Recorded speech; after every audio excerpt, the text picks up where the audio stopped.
उषा और माया दोनों देवरानी जेठानी थीं।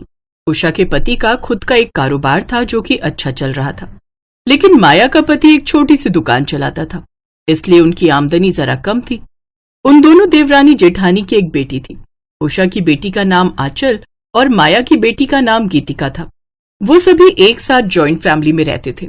एक रोज, ये देख, मैं आंचल और गीतिका के लिए नई फ्रॉक लाई हूँ, वो शर्मा जी के यहाँ जो पार्टी है उसमें पहन लेंगी। दीदी, आखिर क्या जरूरत है इतनी महंगी ड्रेस लाने की?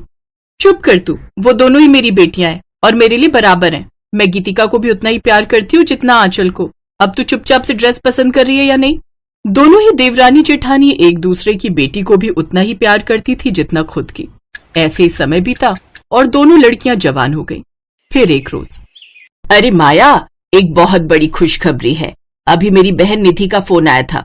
वो बता रही थी जब वो हम जालंधर गए थे ना खुराना जी की बेटी की शादी में, वहां एक बहुत बड़े घराने से लोग आए थे। उनका बहुत बड़ा बिजनेस है। उनका एक बेटा है रौनक। जब से उसने हमारी बेटी आंचल को देखा है उसका दीवाना हो गया है। कहता है शादी करूंगा तो उसी से करूंगा। इकलौता है, अपनी आंचल राज करेगी वहां राज। अरे बेटी को अच्छा घर मिल जाए और भला माँ बाप को क्या ही चाहिए। सही कहा जीजी आपने।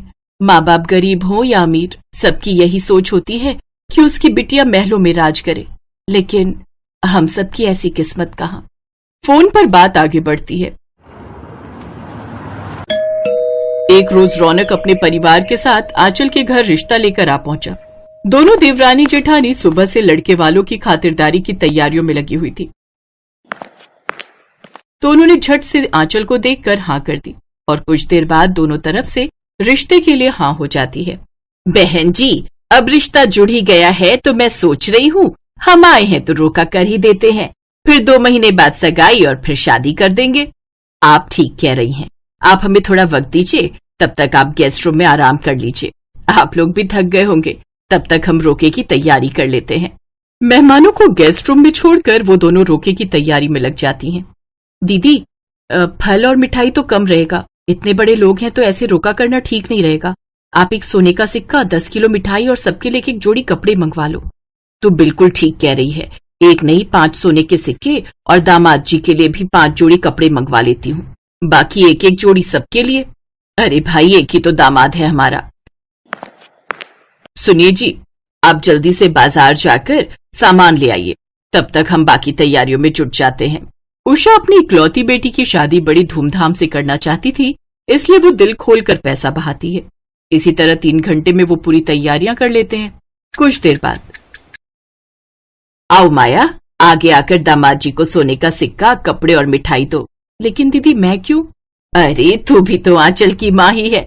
बचपन से तुमने भी तो उसे बेटी की तरह ही पाला है, और वैसे भी मुझसे ज्यादा तो तुझे इसकी चिंता रहती है। सच कहूं तो मुझसे ज्यादा आंचल का ये ख्याल रखती है। चल अब आगे आओ। वाह बहन जी, आप दोनों देवरानी जेठानी का प्यार देखकर तो हमारा मन भी खुश हो गया। देवरानी जेठानी में झगड़े तो हमने बहुत सुने थे, लेकिन इतना प्यार पहली बार देख रहे हैं। कुछ देर बाद दोनों का रोका हो जाता है। लो भाई, अब आपकी बिटिया हमारी हुई। कुछ दिनों बाद हम सगाई करके जाएंगे और उसके बाद सीधा शादी, फिर अपनी अमानत को बड़ी धूमधाम से लेकर जाएंगे। और वैसे भी हमारा बेटा भी उतावला हुआ जा रहा है। क्या पापा भी? ऐसे वो लोग रिश्ता पक्का करके आ जाते हैं। ऐसे ही 2 महीने बाद उन दोनों की सगाई भी हो जाती है, जिसमें उषा खूब पैसा बहाती है।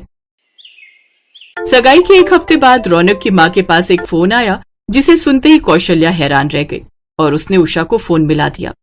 बहन जी, आज एक अननोन नंबर से हमारे पास फोन आया और फोन पर हमें आपकी बेटी के बारे में काफी गलत बातें बताई गई। माना कि हमें उन बातों पर भरोसा नहीं है, लेकिन जहां तक हो आप थोड़ा ध्यान रखें। कोई तो ऐसा है जो नहीं चाहता कि रौनक और आंचल की शादी हो। लेकिन ऐसा कौन हो सकता है बहन जी? क्या आपके पास उसका फोन नंबर है? नहीं, वही तो दुख है, वो फोन एक पीसीओ से आया था। उषा फोन रख देती है और चिंतित होकर सारी बात उर्मिला को बताती है। आप टेंशन मत लो दीदी, ऐसे तो आपकी तबीयत बिगड़ जाएगी। कुछ दिन बाद फिर से कौशल्या का फोन आया। बहन जी, आज तो उसने हद ही कर दी। हमने उसके फोन की बातों का कोई भरोसा नहीं किया, तो आज उसने लिफाफे में एक चिट्ठी और आंचल बेटी की कुछ गंदी गंदी फोटोग्राफ्स हमें भेज दी। उन गंदी तस्वीरों को देखकर तो हम भी डर गए थे, लेकिन फिर रौनक ने कहा माँ, ये सब फोटोग्राफ तो नकली भी बन जाती है, किसी का चेहरा कहीं भी लगाया जा सकता है। उसने जब फोटोग्राफ्स ली तो पता चला वो सब नकली थी। ये बातें सुनकर उषा रोने लगती है और फोन रख देती है। उधर रौनक आंचल से फोन पर बात करता है। तुम्हें पता है आंचल, तुम्हारी फैमिली का कोई सदस्य ये सब कर रहा है। वो ये चाहता है कि किसी भी तरह से हमारा रिश्ता टूट जाए। ये तुम क्या कह रहे हो? मैं सच कह रहा हूँ, तुम्हारी चाची नहीं चाहती कि तुम्हारी शादी मुझसे हो। मेरी माँ समान चाची के बारे में बोलने से पहले तुम्हें 100 बार सोचना चाहिए था। अब मुझे ही तुमसे शादी नहीं करनी। तुम मेरी बात पर भरोसा नहीं कर रही हो। अरे मेरे पास सबूत है। लेकिन गुस्से में आंचल फोन काट देती है और रोने लगती है और अपनी माँ और चाची को सारी बात बताती है। रौनक बिल्कुल सच कह रहा है बेटी। ये देखिए वही चिट्ठी है जो इसने रौनक के घर भेजी थी।